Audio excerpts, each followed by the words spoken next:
He slid a $14,000 check across the polished mahogany conference table like he was casually paying off a minor stain on an old office carpet. That single piece of paper represented 3 weeks of base severance pay for 24 years of continuous dedication.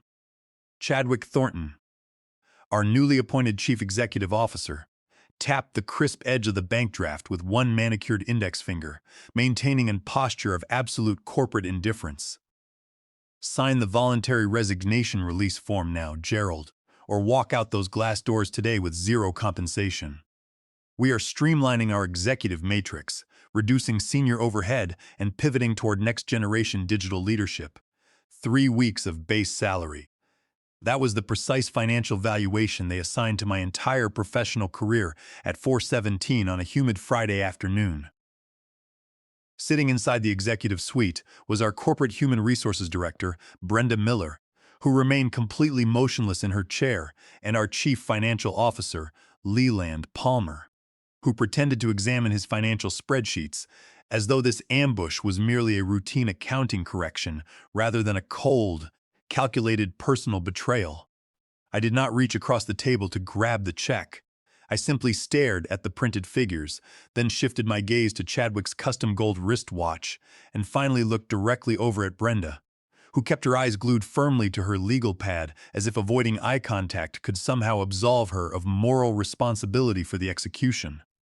Leland Palmer cleared his throat with a dry cough and adjusted his silk tie with a heavy hand. Legacy operational positions are simply too expensive for our current growth trajectory, Gerald, he said in a practiced monotone voice. We require younger, more agile energy as we transition into the upcoming fiscal quarter. Younger energy was the polished corporate euphemism board members routinely employed when they intended to purge senior executives over 45 years of age without openly acknowledging systemic age discrimination. They believed that younger managers would accept lower salaries and demand fewer benefits, ignoring the massive structural risk of removing experienced technical architects who held the system knowledge. My name is Gerald Vance. I am 48 years old, and I devoted 24 of those years to transforming Apex Enterprise Solutions from a modest 4-person startup operating out of a leased basement into a defense compliance infrastructure powerhouse valued at $85 million. I had personally engineered our core systems security framework, secured our most critical government client accounts, and sacrificed uncounted weekends, family holidays, and personal milestones to ensure our corporate platforms operated without a single regulatory breach. I remembered the early days when we slept on cot beds inside the server room, ensuring that federal data pipelines remained online during critical military deployments. Over 2 decades, I had written the foundational code, authored the security protocols, and established personal trust with federal compliance officers across the country. I knew every vulnerability in our systems and every requirement of our government mandates. We will require your signed release document. By 5 o'clock sharp, Chadwick insisted, checking his watch with a smirk of dismissive arrogance. My late father worked on industrial manufacturing floors for 35 consecutive years, and he shared an enduring piece of advice with me when I first entered corporate management. Never permit a man in a tailored suit to rush you into a ruinous agreement. When someone tries to rush your signature on a Friday afternoon, it is never for your benefit. It is always because they fear what Monday morning will reveal. He used to tell me that true confidence never rushes, while panic always hides behind an artificial deadline. I did not raise my voice, nor did I display any visible emotion or anger. I opened my leather briefcase, retrieved a clean sheet of heavy executive letterhead from my folder, and pushed their pre-printed severance release form to the far corner of the table. I will draft my own formal resignation instrument, I stated. With quiet composure, Chadwick leaned back in his ergonomic leather chair, folding his hands behind his head with an amused expression. Write whatever melodramatic speech helps you sleep tonight, Gerald. By 5 o'clock, your administrative credentials will be revoked, your security badge deactivated, and your position officially eliminated from our operational directory. He genuinely believed the maneuver was fully concluded. He assumed that orchestrating a public humiliation late on a Friday afternoon would intimidate a veteran professional into quiet compliance over the weekend, leaving the paperwork finalized before Monday morning. 5 days later, however, I was walking along a peaceful mountain trail near Red Rocks when Julian Ross, general counsel for our parent corporate entity, Vanguard Holdings, called my mobile phone in an absolute state of panic, begging to resolve what he characterized as a devastating technical misunderstanding. Back inside my corner office on that Friday afternoon, I locked the heavy glass door behind me and stood motionless for a brief moment, listening to the muted sounds of the office outside. I did not pack the framed family photographs from my desk, nor did I retrieve the crystal service plaque presented to me by my engineering division 3 winters ago. Instead, I opened the secure, encrypted cloud server where my personal attorney, Eleanor Finch, and I had systematically maintained our executive records since Vanguard Holdings finalized their corporate acquisition 2 years prior. We had meticulously cataloged every employment addendum, every compliance memorandum, and every board meeting minute, not because I sought conflict, but because 24 years in executive management had taught me that corporate betrayal is always preceded by hubris. The formal letter I drafted was exactly one concise paragraph. It contained no emotional outbursts, no accusations of unfair treatment, and no mention of the thousands of uncompensated overtime hours I had logged over 2 decades of service. It contained only one precise, legally binding condition.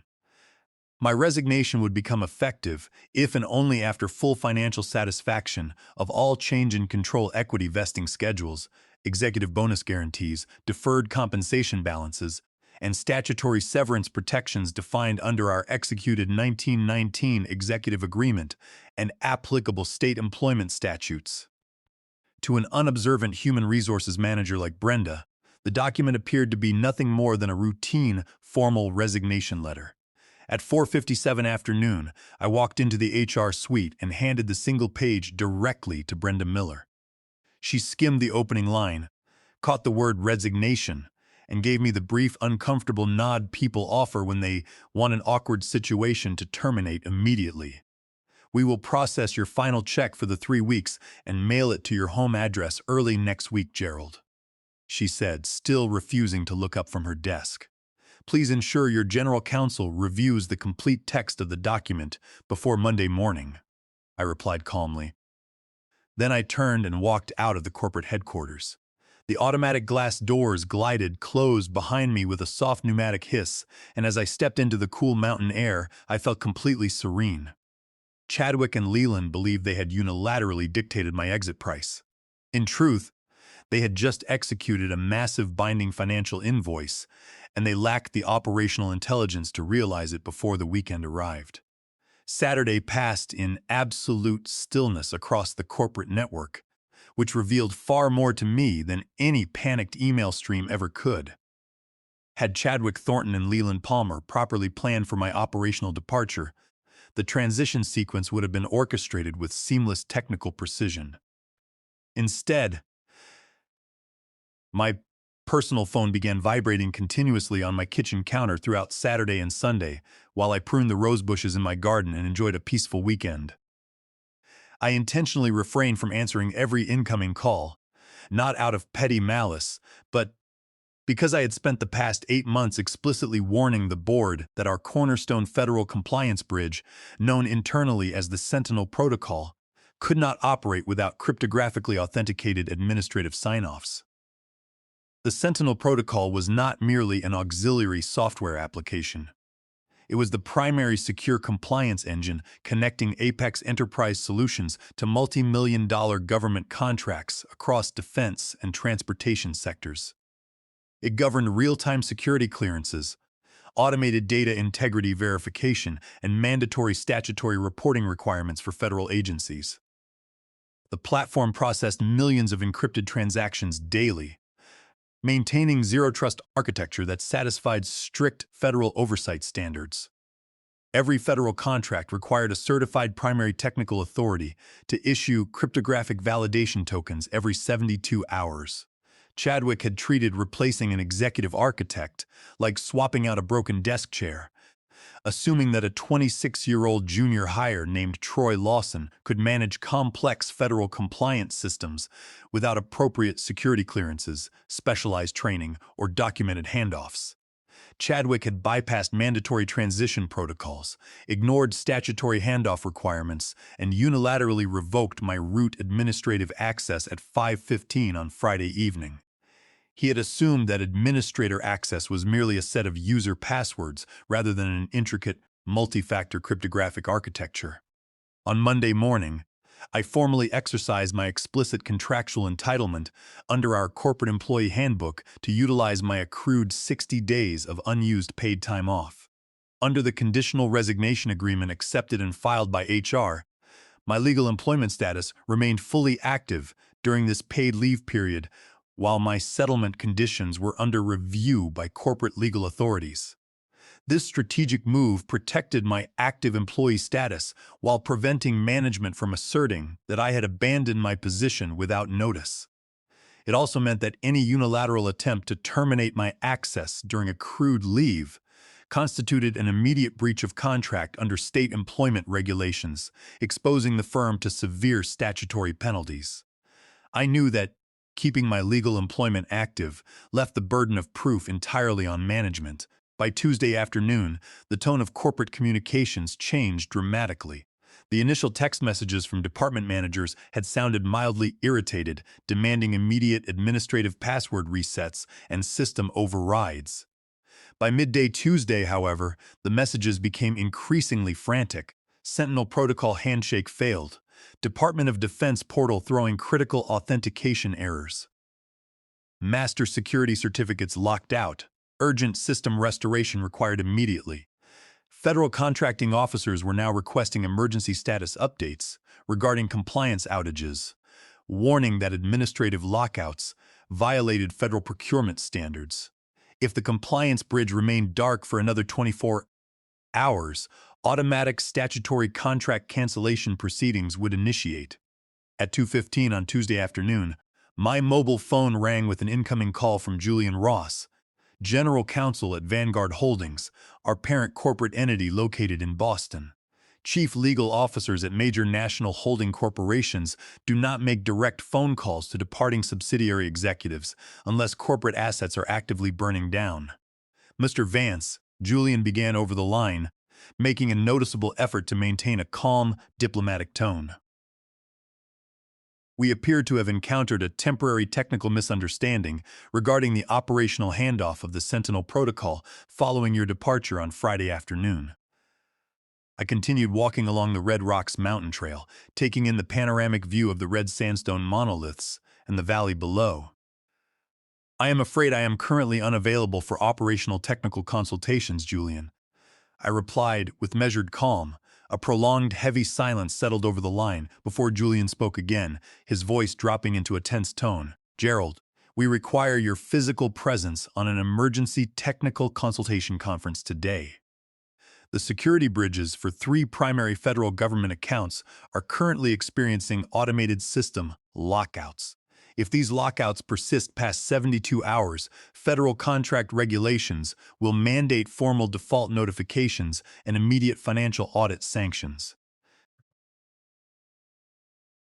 According to the conditional resignation letter accepted and stamped by your Human Resources Department on Friday afternoon, my separation is not effective until my complete executive contract settlement is resolved, I explained patiently. Since your local management team revoked my administrative credentials and attempted to reassign my duties prior to satisfying those explicit financial conditions, I am currently taking my accrued statutory paid time off. I am simply adhering strictly to the operational terms your management team accepted. Julian exhaled slowly into his microphone, and for the first time in that conversation, the silence on the other end of the line sounded extraordinarily expensive. Be reasonable, Gerald, he urged. We can certainly discuss minor administrative adjustments once the federal compliance portals are fully stabilized. I am being entirely reasonable, Julian, I replied softly. I strongly encourage you to inspect the precise binding text of the document your Human Resources Director accepted at 4:57 on Friday afternoon. By Wednesday morning, The informal phone calls and text messages ceased entirely, replaced by an urgent written invitation to a formal executive video conference. I agreed to participate in the Zoom session on one non-negotiable condition. My lead employment counsel, Eleanor Finch, would conduct all discussions on my behalf. When the video stream connected at 10 o'clock sharp, Julian Ross was seated at the head of a massive mahogany conference table in Boston. Flanking him was Leland Palmer, our CFO, who looked visibly pale and uncomfortably rigid in his tailored suit. Chadwick Thornton was notably absent from the room, indicating that parent corporate leadership had already begun isolating him from legal strategy and damage control. Julian opened the session, placing his hands flat on the polished table. We have spent the last 12 hours conducting a thorough legal review of your 1919 executive employment contract and the conditional resignation instrument you submitted on Friday afternoon. I assumed your legal team would eventually complete their proper due diligence, I remarked calmly from my home office desk. Julian's jaw tightened slightly as he glanced at his open legal folder. Under the change in control provisions of your 1919 executive agreement, if your position is eliminated or modified without cause following a corporate acquisition, all unvested equity options vest immediately, accompanied by 24 months of executive salary continuation and complete health benefit maintenance. Eleanor Finch leaned forward into the camera frame before Julian could proceed further. Furthermore, Julian, because your local subsidiary management accepted Mr. Vance's conditional resignation letter, revoked his administrative access, and attempted to assign his compliance responsibilities to uncredentialed junior employees. Prior to resolving those stated terms, Apex Enterprise Solutions committed an undeniable constructive termination under state employment law. Your subsidiary also violated the Worker Adjustment and Retraining Notification Act, known as the WARN Act, under 29 U.S.C. Section 2101, by attempting a structural executive reduction without serving 60 days advance written notice to affected executive personnel. Leland Palmer shifted nervously in his chair and muttered an agitated comment off microphone before looking up at the screen. This total financial demand is completely outrageous. You are demanding $2,420,000 in direct cash payouts, accelerated equity liquidations, and legal fees. This is nothing short of corporate extortion. No, Leland, Eleanor responded with icy precision. This is the exact mathematical sum guaranteed under the executive agreement your board executed, combined with statutory damages for age discrimination under the Age Discrimination in Employment Act, 29 U.S.C. Section 621, following your documented pattern of systematically targeting senior personnel over 45 years of age. We have cataloged 5 separate instances over the last 18 months where senior directors over 45 were forced out and replaced by underqualified junior staff at half the salary. In addition, under federal intellectual property statutes 29 U.S.C. Section 106, unauthorized modification of Mr. Vance's proprietary compliance architecture carries severe statutory penalties. We are prepared to file these formal complaints in federal court tomorrow morning, if a complete resolution is not reached today. I looked directly at Leland through the high-definition monitor. You slid a $14,000 severance check across the conference table on Friday and claimed 24 years of building this firm's compliance foundation was worth 3 weeks' pay. What you are staring at today is simply the balance due on the invoice your own arrogance generated. You tried to economize on loyalty, and now you must pay for reality. A heavy silence descended over the Boston conference room. For 10 long seconds, both corporate representatives sat entirely frozen with the unmistakable expression people display when they finally comprehend the vast financial abyss between a cheap, impulsive executive decision and a devastatingly expensive legal mistake. Julian Ross cleared his throat, adjusting his microphone. What specific resolution terms will it take to resolve this matter comprehensively before our formal board audit disclosures on Thursday afternoon? By Thursday morning, the corporate dispute escalated into a full-scale operational catastrophe. Federal defense regulations mandated that any unexcused disruption to the Sentinel protocol lasting longer than 72 consecutive hours triggered automatic statutory financial penalties of $50,000 per day, alongside mandatory notifications to federal contracting officers and regulatory oversight boards. The Department of Defense compliance officer had already issued a formal show cause notice demanding proof of system security integrity by Monday morning, threatening immediate contract suspension if compliance bridges were not restored. Contract penalties were actively accumulating, threatening to erase the subsidiary's entire quarterly operating margin and trigger cross-default clauses across Vanguard Holdings. At 11 o'clock on Thursday morning, Chadwick Thornton called my mobile phone directly. The condescending swagger and arrogant tone that had characterized his demeanor on Friday afternoon had completely vanished, replaced by unadulterated corporate panic. "Gerald, you need to transmit the master administrative encryption keys to our technical division immediately," he demanded, his voice trembling with anger. "If you refuse to provide administrative access right now, I will instruct our corporate legal team to file immediate criminal charges for withholding company property. You already established the precise financial worth of my professional services at 3 weeks' pay." "Chadwick," I replied smoothly while pouring a fresh mug of morning coffee, "the automated administrative lockout your team is experiencing is a built-in security fail-safe triggered because your management team failed to execute the mandatory 90-day compliance transition plan I submitted to the board 3 months ago. You treated federal security protocols like arbitrary suggestions. If this situation escalates into a public federal contract default, I will personally inform the board of directors that you deliberately sabotaged our compliance network." Chadwick yelled over the line. "You are certainly free to present that narrative to your board of directors," I responded in a soft tone. "And I will present the documented email trail demonstrating that you ignored 4 separate compliance warnings regarding system transition protocols because you were eager to eliminate senior executive payroll before the close of the 3rd quarter. I also have written records showing you directed Leland to suppress compliance audit reports to present false operational efficiency metrics to Vanguard Holdings." The paper trail is unambiguous, Chadwick. The telephone line went completely dead. For the first time since his arrival, Chadwick realized that his executive standing was not collapsing due to external sabotage.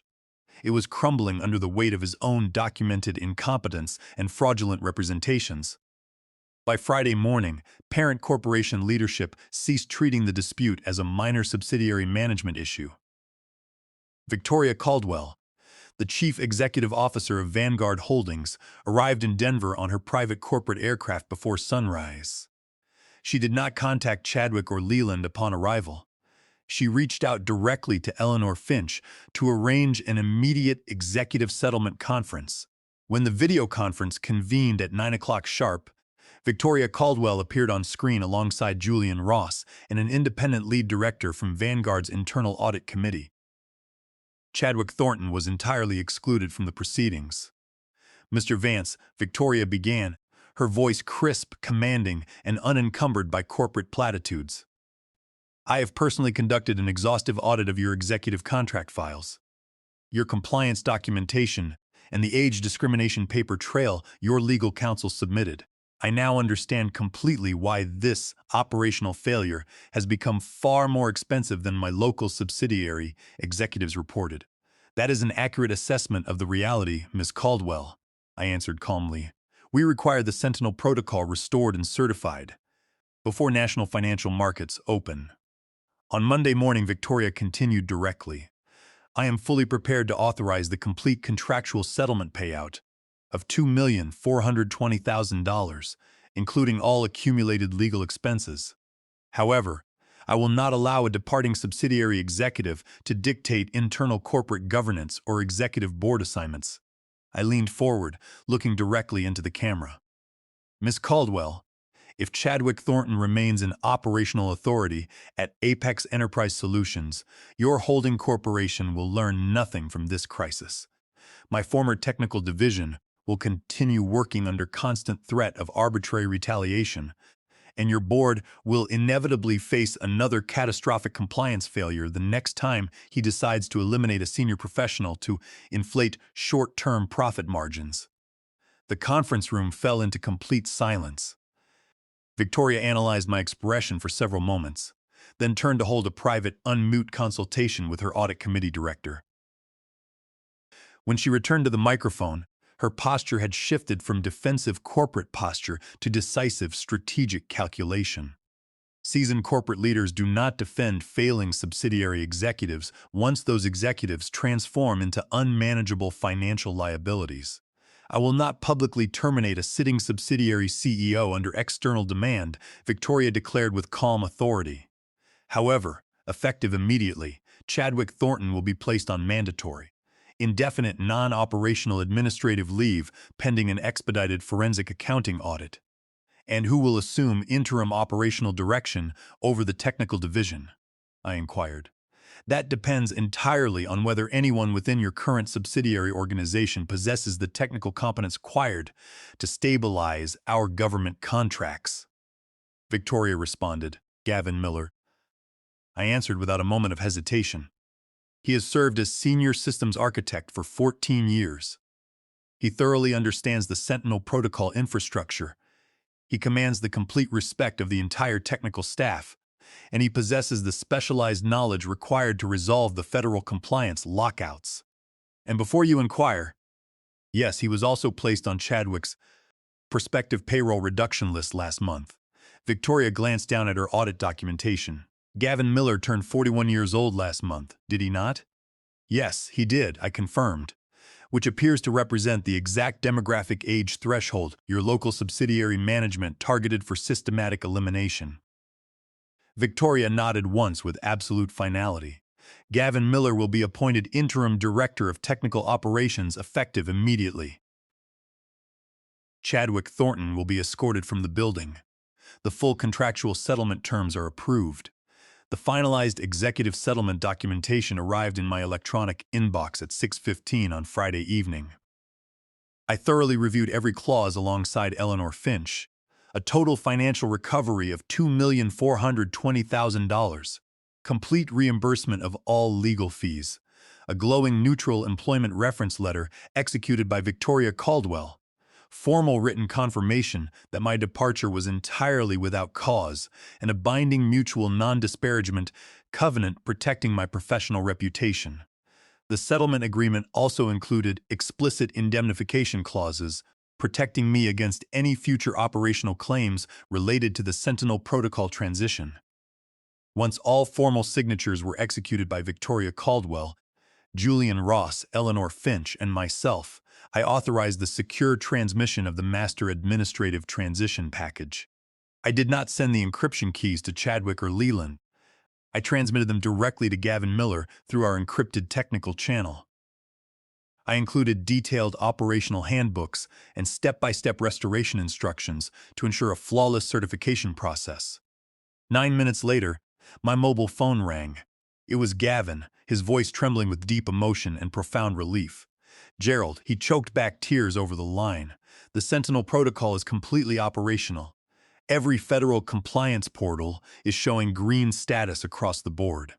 Victoria Caldwell just called me personally to confirm my official appointment as Interim Operational Director. The Department of Defense Compliance Officer has already withdrawn the show 'cause notice. The team is safe. I leaned back in my armchair watching the evening sunset over the Rocky Mountains. Take a deep breath, Gavin, I advised warmly. Now go back inside and take excellent care of our engineering team. They were secretly planning to eliminate my position next Friday afternoon, Gerald. Gavin admitted softly. I know they were, Gavin. We took care of it together, I replied. A long, meaningful silence settled between us, a quiet bond grounded in 24 years of shared professional integrity and the enduring victory of truth over corporate arrogance. 6 months later, I was enjoying an espresso at a quiet sidewalk cafe, 3 blocks from our former corporate building, when I observed Troy Lawson walking down the street. He appeared exhausted, his head lowered, completely lacking the cocky posture he had exhibited when Chadwick first introduced him as the future of modern digital management. Gerald? Troy asked, stopping beside my table with a hesitant posture. "May I sit down with you for a moment?" "Please join me, Troy," I invited politely. "How are operations progressing at Apex Enterprise Solutions?" Troy let out a deep, weary sigh as he sat down across from me. Gavin completely restructured the entire technical division. "The company is performing exceptionally well now, but the entire corporate culture transformed after your departure." "What eventually occurred with executive management?" I asked gently. Troy shook his head in absolute disbelief. "The forensic audit ordered by Victoria Caldwell uncovered that Leland Palmer had intentionally manipulated third-quarter financial projections to manufacture artificial justification for purging senior payroll. Leland resigned under immediate threat of federal fraud prosecution, and Chadwick was formally terminated by the board of directors without a single dollar of severance." Troy paused, staring down at his coffee cup with genuine remorse. "I wanted to offer you my sincere apology, Gerald. When Chadwick hired me, I foolishly believed I was selected because of my superior modern qualifications. The painful truth is that I was brought in because I was cheap, pliable, and naive." "You were never the underlying issue, Troy," I reassured him kindly. "You were simply a temporary instrument utilized by unethical corporate leadership." Troy looked up at me with profound respect before standing to leave. "Nobody at the headquarters speaks about that Friday afternoon as if you were defeated, Gerald. They talk about it as the legendary day Apex Enterprise Solutions finally learned the true cost of disrespecting experience." I watched him walk back toward the glass corporate tower, feeling a deep sense of fulfillment that the narrative of my career was finally restored to its true standing. I did not retire from executive life in defeat. I simply stopped donating my time, loyalty, and vital expertise to corporate leaders who believed human dignity came cheap. Today, I operate an independent executive consulting practice, guiding senior leaders through complex employment contracts, protecting intellectual property rights, and enforcing executive agreements before corporate boards attempt to exploit them. My late father was entirely correct in his wisdom. True authority does not need to shout. It speaks with quiet, unyielding precision, supported by unassailable legal preparation and unwavering self-worth. They pushed a $14,000 severance check across a mahogany table for 24 years of loyalty. 5 days later, that single act of corporate disrespect cost them $2,420,000. Respect offered freely builds enduring institutions. Respect exacted through unwavering legal resolve creates a lasting standard that corporate arrogance can never destroy.